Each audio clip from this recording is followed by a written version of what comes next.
வணக்கம் அன்பர்களே. அஸ்ட்ரோசிரி சேனல் வாயிலாக நான் உங்கள் அஸ்ட்ராலஜர் டாக்டர் சதீஷ்.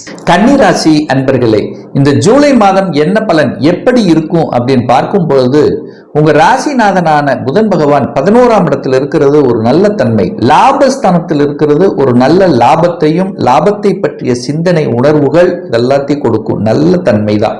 ஆனா இந்த மாதம் 18ஆம் தேதி, அதாவது ஜூலை 18ஆம் தேதி புதன் வக்ரம் ஆகிறார். வக்ரம் அப்படின்னா இயல்புக்கு மாறிய தன்மை, கொஞ்சம் அதாவது ஓவர் கான்பிடென்ட் வந்துடும். ஸோ எந்த ஒரு விஷயமாக இருந்தாலும் அப்போ நிதானமாக செயல்படணுங்கிறத ஞாபகத்தை வச்சுக்கோங்க. சனியும் வக்ரம் பெற்று லக்னத்தை பார்க்கிறார், ராசியை பார்க்கிறார். எப்போ வக்ரம் பெறார்? அதே 13/7/2025 என்று சனி பகவான் வக்ர நிலையை அடைந்து எங்க பார்க்கிறார்? உங்க ராசியை பார்க்கிறார்.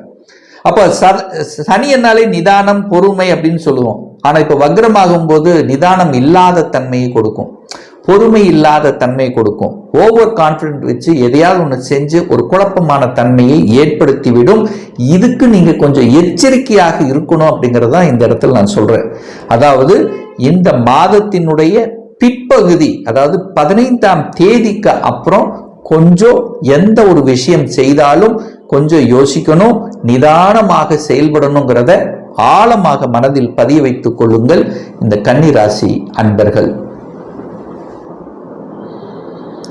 தன விஷயம், பொருளாதார விஷயம் எப்படி இருக்கு அப்படின்னு நீங்க ஒரு கேள்வி கேட்டீங்க அப்படின்னா 2ஆம் இடத்தை பார்க்கணும். இந்த 2ஆம் அதிபதி யாரு அப்படின்னா சுக்கிரன். சுக்கிரன் எப்படி இருக்கார்? 9ஆம் இடத்துல பாக்யஸ்தானத்துல ஆட்சி பலம் பெற்று ஸ்தான பலத்தோட வலிமை உட்கார்ந்துருக்கார். சுக்கிரன் ஆட்சி பலம், சுக்கிரன் வலிமை இருக்கு, 2ஆம் அதிபதி வலிமையா இருக்கு, குணம் அதாவது குடும்பம் நன்றாக இருக்கு, குடும்பஸ்தானாதிபதி வலிமையா உட்கார்ந்துருக்காரு, தன்னுடைய கட்டுப்பாட்டுல வலிமையா இருக்காரு. அப்போ குடும்பம் நன்றாக இருக்க போது, தனம் சிறப்பு பெறுகிறது, தனம் நன்றாக இருக்க போது, குடும்பத்துக்கு தேவையான தனவரவுகள் இந்த மாதம் சிறப்பு பெறும். பொருளாதாரத்தில் எந்த ஒரு குறைபாடும் ஏற்படுத்த போவதில்லை. கடைசி நிமிடத்திலாவது உங்க கைக்கு பாக்கெட்ல பணம் நிரப்பக்கூடிய ஒரு மாதம் இந்த ஜூலை மாதம். ஏன் இந்த ஸ்ட்ராங்கா நான் சொல்றேன்னா, 2ஆம் அதிபதி வலுப்பெறுகிறது, ஓகே ஸ்ட்ராங்கா இருக்காரு. குரு பார்க்கிறார்.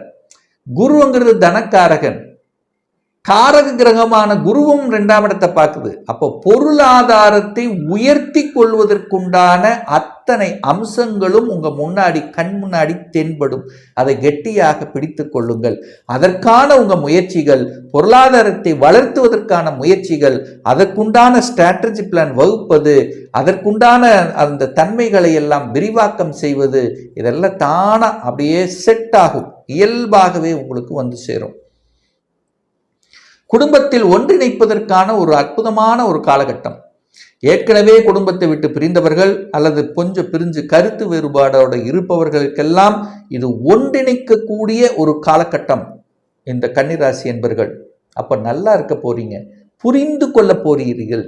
குடும்பத்துக்குள்ள ஒரு அந்யோன்யத்தை பெருக்கிக் கொள்வதற்குண்டான ஒரு காலகட்டமாக இந்த ஜூலை மாதம் அமைய பெறும். வாக்கு நல்லா இருக்கும், உங்க பேச்சு அழகா இருக்க போகுது. சுக்கிரன் அல்லவா, சுக்கிரன் சொல்லவே வேண்டியதில்லை, அழகு, அழகாக இனிமையாக எந்த இடத்துல எதை பேசணும் இதெல்லாம் பேசுவீங்க. எல்லா இடத்துலையும் நிதானம் தேவை. நிதானம் ஒன்று மட்டும்தான், நிதானம், பிடிவாத குணம், மேலோங்கக்கூடிய தன்மை. ஸோ இது மட்டும் அதை கரெக்டாக கண்ட்ரோல் வச்சிட்டிங்கன்னா இந்த மாதம் உங்களுக்கு தனம், குடும்பம், வாக்கு இதெல்லாம் சிறப்பு பெறக்கூடிய ஒரு நல்ல மாதம்.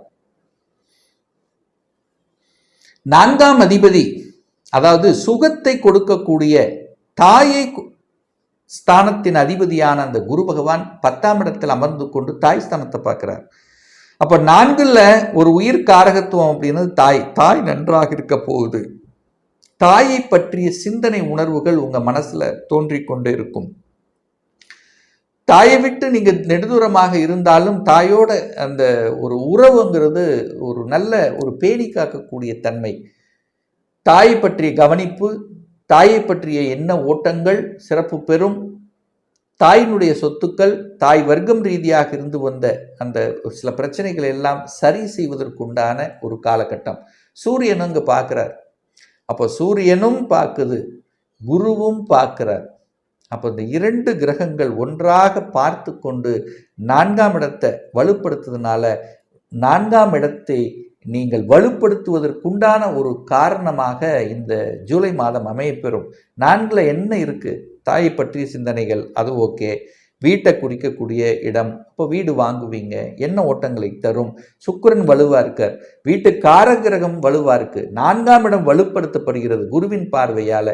சூரியன் விரையாதிபதியாக இருந்தாலும் என்ன ஒரு நல்ல விஷயம் தானே, ஒரு முதலீடு தானே. 12ஆம் அதிபதி என்ன முதலீட்டை கொடுக்கக்கூடியதால், அப்போ ஒரு முதலீடு செய்வீங்க.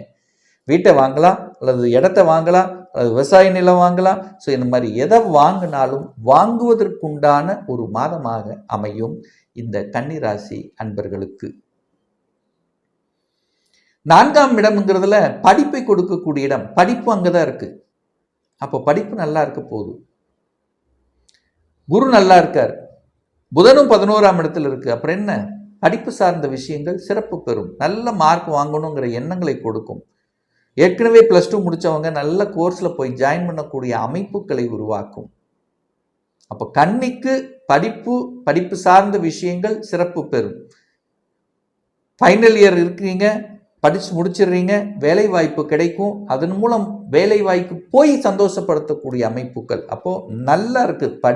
படிப்பு சார்ந்த விஷயங்கள், வேலை வாய்ப்பு சார்ந்த விஷயங்களும் சிறப்பு பெறும் மாணாக்கர்களுக்கு அப்படின்னு சொல்லுவேன். 6ஆம் இடத்தை குரு பார்க்கிறார். 6ஆம் அதிபதி 7ஆம் இடத்தில் அமர்ந்து கொண்டு வக்ர நிலையில் இருக்கார். அப்போ கடனை கொடுக்குமா கெடுக்குமா அப்படின்னா கடனை கெடுக்கும். கடனை அடைச்சிடலாங்கிற தன்னம்பிக்கை கொடுக்கும். முதல்ல கடனை அடைச்சிட்டு மற்றது பார்க்கலாம். அல்லது சுப கடன், ஏதோ ஒரு வகையில் கடனை பற்றி என்ன ஓட்டங்களை கொடுக்கும். ஒன்று கடனை அடைப்பதற்கான வேலையை எடுப்பீங்க, அல்லது கடன் வாங்கி சுப கடன்களாக கன்வெர்ட் பண்ணுவீங்க. அப்போ கடன் என்கின்ற அமைப்பு இந்த மாதம் உங்கள் என்ன உணர்வுகளில் கண்டிப்பாக இருக்கும். அதை பற்றிய டிஸ்கஷன் உங்களுடைய குடும்பத்தில் ஓடிக்கொண்டிருக்கும். அப்படிங்கிறதுல மாற்று கருத்து கிடையாது. 6ஆம் இடம் என்பது வேலையை குறிக்கக்கூடிய இடம். அப்போ சனி வேலையை குறிக்கக்கூடிய ஒரு கிரகம் 7ஆம் இடத்துல வக்ரமாக இருக்கும்போது வேலை இல்லாத கன்னிக்கு வேலை கொடுத்துரும். ஏன்னா தன்னுடைய இயல்புக்கு மாறிய தன்மையில் இருக்க போறார். எப்படியோ ஒரு உக்கிரமாக செயல்பட்டு விவேகமாக செயல்பட்டு ஒரு வேலை வாங்கி கொடுத்துரும். அவ்வளோதான். ஏன்னா 10ஆம் இடத்துல சூரியனும் குருவும் இணைஞ்சிருக்காங்க. ஒரு மாற்றத்துக்கான அறிகுறி இருக்கு. வேலை உண்டு, வேலையில் மாற்றம் உண்டு. சூரியன் பலமாக இருக்கார் 10ஆம் இடத்துல. சூரியன் 10ஆம் இடத்தில் இருக்கும்போது திக்பலம் அடைகிறது. அரசு சார்ந்த விஷயத்தில் நன்மைகள். இந்த கன்னிராசி என்பர்கள் கவர்மெண்ட்ல இருக்கக்கூடிய அத்துணை கன்னிராசி என்பர்களுக்கும் ஒரு ப்ரமோஷன் எதிர்பார்த்த ப்ரமோஷன், அல்லது ஒரு சிலருக்கு பார்த்தீங்கன்னா இடமாற்றம் கிடைக்கக்கூடிய தன்மை, அதிகாரம், அட்மினிஸ்ட்ரேஷன் சிறப்பு பெறக்கூடிய ஒரு மாதம். இல்லை செல்ஃப் ஃபைனான்ஸில் இருக்கிறவங்களுக்கு கூட அதிகாரத்தை கொடுக்கும். ஏன்னா சூரியன் வலுப்பெறுதல்ல. அப்போ ஒரு தலைமை பண்பு, ஒரு நிர்வாகத்திறன் மேம்படக்கூடிய தன்மை, எந்த வேலை கொடுத்தாலும் கச்சிதமாக நடத்தி முடிக்கக்கூடிய ஒரு மாதமாக இந்த ஜூலை மாதம் அமையப்பெறும்.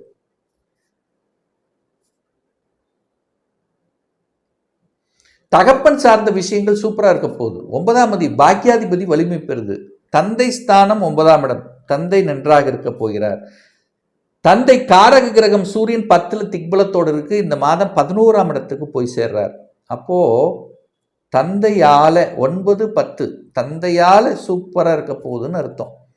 தந்தையினால் அனுகூலம் பெறக்கூடிய ஒரு மாதம் இந்த கன்னிராசி என்பர்கள்.